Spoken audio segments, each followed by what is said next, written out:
корупцијата, борба против криминалот, која може да биде и континуирана, и принципиелна, и неселективна.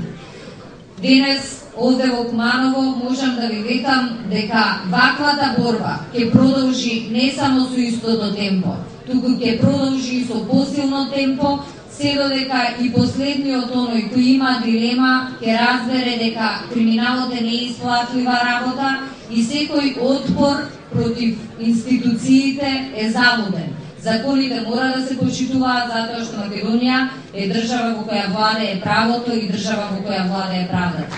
Кога зборуваме за неселективната борба против криминалот, можеби Куманово е најдобриот пример каде што покажавме дека редот и дисциплината мора да се почитуваат. Ако е потребно, ќе се смени и целото раководство, и сите вработени, но законите мора да владеат. И тоа го покажавме токму во Куманово.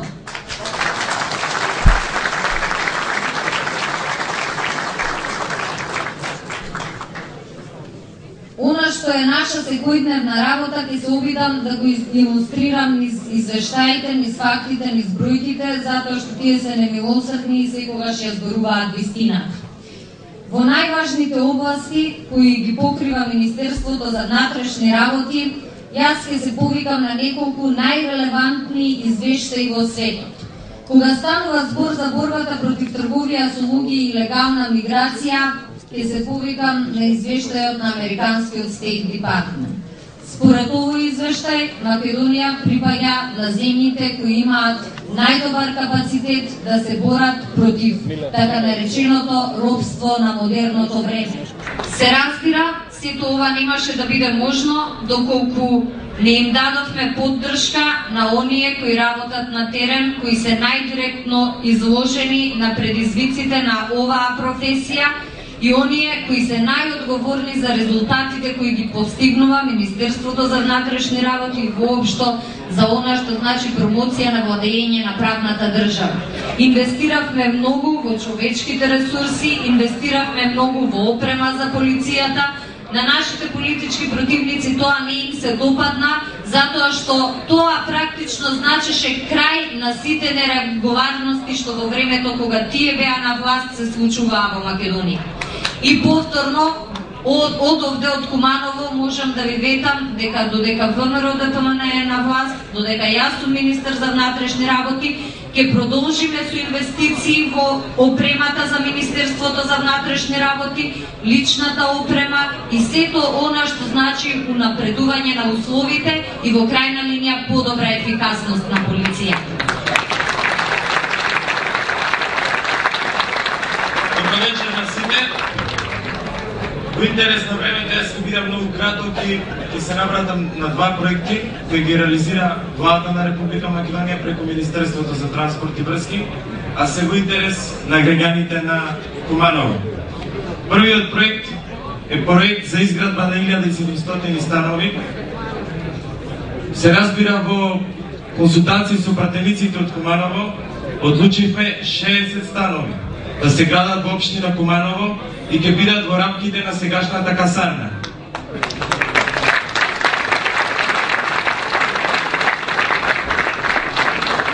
Планирано е изградбата да започне кон крајот на оваа година или почетокот на наредната година, веќе сега пред 2 месеци се ставени во програма и веќе започнавме правење на проект, веќе досега мачевме со општината да донесе детален урбанистички план. Втор проект, кој исто така е многу битен за општина Куманово, а повторно помага Владата на Република Македонија подобрување на локалната патна инфраструктура.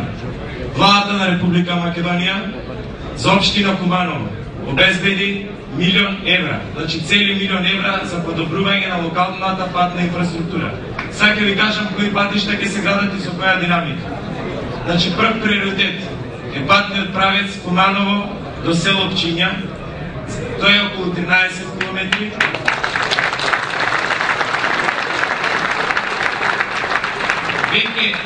Веќе има склучено договор и да се подобрат временските услови. Очекувам почетокот на март да започне изградбата на овој патен правец. Втор и трет приоритетни правци кои треба да отпочнат негде септември, октомври, кога ќе завршиме со патниот правец Табановци Куманово, е патниот правец Куманово до село Романовце во должина од 6 километри.